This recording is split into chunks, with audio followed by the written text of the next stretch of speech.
कुछ दिन पहले कुछ ऐसा हुआ मेरी लाइफ में जो एक्सपेक्टेड नहीं था। मतलब किसी इंसान के साथ में कोई बिजनेस कमिटमेंट हुई, राइटिंग में एग्रीमेंट भी हो गया, उसके बाद में वो इंसान बैकआउट कर गया, थोड़े से पैसे मार लिए। तो ऐसा कुछ हुआ जिसकी वजह से अंदर गुस्सा आया। गुस्सा कब आता है हमें? जब हम जो एक्सपेक्ट कर रहे होते हैं वैसा नहीं होता है, या फिर कुछ ऐसा होता है जो हमें पसंद नहीं है, चाहे वो प्रॉब्लम इतनी बड़ी नहीं है। यानी कि ये जो मैं अपनी सिचुएशन से रिलेट करके बता रहा हूं, मेरे स्टैंड पॉइंट से देखोगे तो वो फाइनेंशियल लॉस बहुत बड़ा नहीं है, छोटा सा है, लेकिन उसकी वजह से गुस्सा बहुत बड़ा है क्योंकि उस इंसान ने धोखा दे दिया। मतलब इसके पीछे क्या है? एक एक्सपेक्टेशन है मेरी कि वो इंसान इस तरीके से एक्ट करना चाहिए था और उसने नहीं किया, कुछ अनफेयर हुआ मेरे साथ में। तो जैसे ये फीलिंग आती है कि मेरे साथ में कुछ अनफेयर हो रहा है तो गुस्सा आता है हमें। यहां से गुस्से की शुरुआत होती है। अब इसको आराम आराम से देखना क्या होता है, मैं आपको बिल्कुल एग्जैक्ट बताता हूं। ब्रेन के लेवल पे आप सबके साथ में ऐसा होता है, बट आप कभी बैठ करके इस चीज को ऑब्जर्व नहीं कर पाते हो। मैं मतलब डेली आप मान के चलो आधा से 1 घंटा 2 घंटा बैठता हूं और वहां पर बैठ करके आराम से ऑब्जर्व करता हूं कि मेरी ब्रेन में क्या चल रहा है। तो मैंने क्या देखा कि ब्रेन में बहुत ज्यादा प्रेशर क्रिएट हुआ पड़ा है।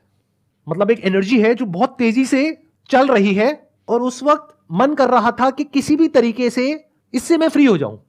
मतलब उस टाइम पे उस सेंसेशन को कंट्रोल करना was next to impossible.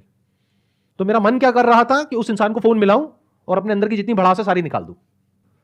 But मैंने क्या किया, ये करने की बजाय I sat with that sensation और मैंने उसको देखना शुरू किया और मैं देखता रहा नियर अबाउट आधा पौना घंटे तक, और उसके बाद में वो धीरे धीरे डिसॉल्व हो गई। तो क्या होता है कि वो जो प्रेशर बिल्ड होता है ना अंदर, तो वो किसी भी तरीके से बाहर आना चाहता है, और जब वो बाहर आना चाहता है तो वो कई बार होता है कि उस इंसान पे बाहर आ सकता है और कई बार नहीं आ सकता है। मान लो वो इंसान आपसे पावरफुल पोजीशन में है, या मान लो कि अगर आपको पता है कि ये गुस्सा अभी उस इंसान के ऊपर बाहर आया तो आपको कोई बहुत बड़ा नुकसान हो जाएगा, तो अब वो कहीं और निकलता है। तो मैंने एक चीज यहां पर सीखी कि जब भी कभी इस तरह की एनर्जी अंदर क्रिएट हो, यानी कि गुस्सा आए, अभी एनर्जी इस लेवल तक पहुंची कैसे? शुरू हुई थी बहुत ही छोटे से थॉट से कि कितना घटिया आदमी है। बस इतना छोटा थॉट था जो सुबह से रात तक आप लोगों के माइंड में आता है, लेकिन आप इसको ऐसा समझते हो कि ये तो कुछ भी नहीं है, बोलते ही रहते हो सुबह से रात तक। और ये छोटा सा थॉट कितनी जल्दी बड़ा होता है, you can't even imagine in the wildest of your dreams. तो एक हल्का सा थॉट आया था अंदर, यानी मैंने अपने आप को बोला था कि कितना घटिया आदमी है, ऐसे कैसे कर सकता है।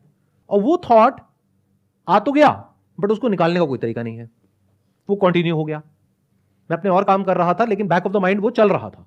तो जितना वो थॉट आ रहा था, मैं उसके बारे में ऐसे लोगों से बात कर रहा था जो कि मेरी तरफ थे, और वो सब मुझे सपोर्ट कर रहे थे, हाँ हाँ हाँ बड़ा घटिया आदमी है।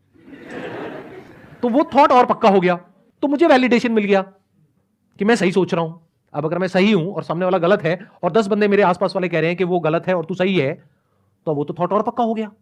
अब वो थॉट बहुत तेजी से घूमने लग गया। ये पूरी प्रोसेस चली थी आई थिंक 2 से 3 दिन, उसके अंदर अंदर एक काम हो गया था।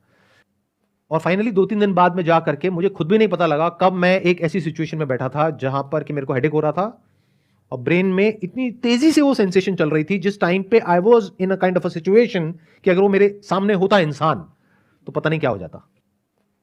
अगर मेरी जगह कोई और होता तो वो पक्का रिएक्ट कर देता, वहां पर नहीं करता कहीं और कर देता और कुछ ना कुछ रायता फैलाता। क्योंकि जैसे ही आप रिएक्ट करोगे इस स्टेट में विच इज एंगर, तो बाहर क्या निकलेगा? एंगर।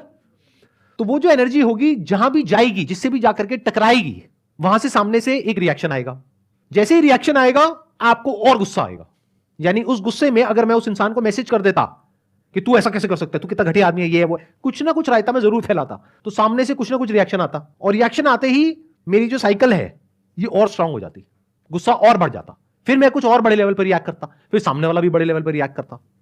तो मैंने उसको बर्दाश्त कर लिया, उस इंसान को नहीं, अपना ही जो थॉट था जिसकी वजह से वो फीलिंग्स, इमोशंस, सेंसेशंस ट्रिगर हो रही थी, उसको देख लिया आराम से बैठ करके, और मन कर रहा था उस वक्त कुछ करने का, लेकिन कुछ नहीं किया। And next day everything was normal. अगर वो बंदा आपको दोबारा फिर से मिल जाए तो? अब अगर वो मिल जाए तो कोई दिक्कत नहीं है, क्योंकि उस प्रॉब्लम का सोल्यूशन निकल गया अगले दिन। क्योंकि अगले दिन मैं इस सिचुएशन में था कि मैं उस प्रॉब्लम का सोल्यूशन निकाल सकता था।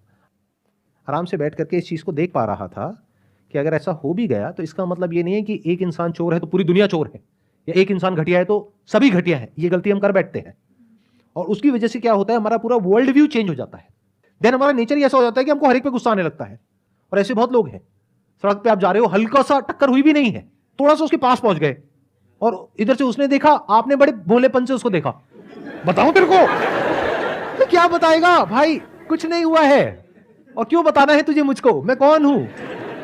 मतलब समझ रहे हो, वो इंसान भरा पड़ा है गुस्से से, और ऐसे बहुत लोग हैं जो हमारे आसपास में घूम रहे हैं। तो इस तरह से आप देख सकते हो, वो तब देख सकते हो जब आप खुद कूल और काम हो। अगर आप भी अंदर से भरे पड़े हो और वो जो सामने वाला है गाड़ी वाला वो भी भरा पड़ा है, तो हो गया काम। फिर तो दोनों अपनी अपनी बीवी का गुस्सा एक दूसरे पे निकाल देंगे।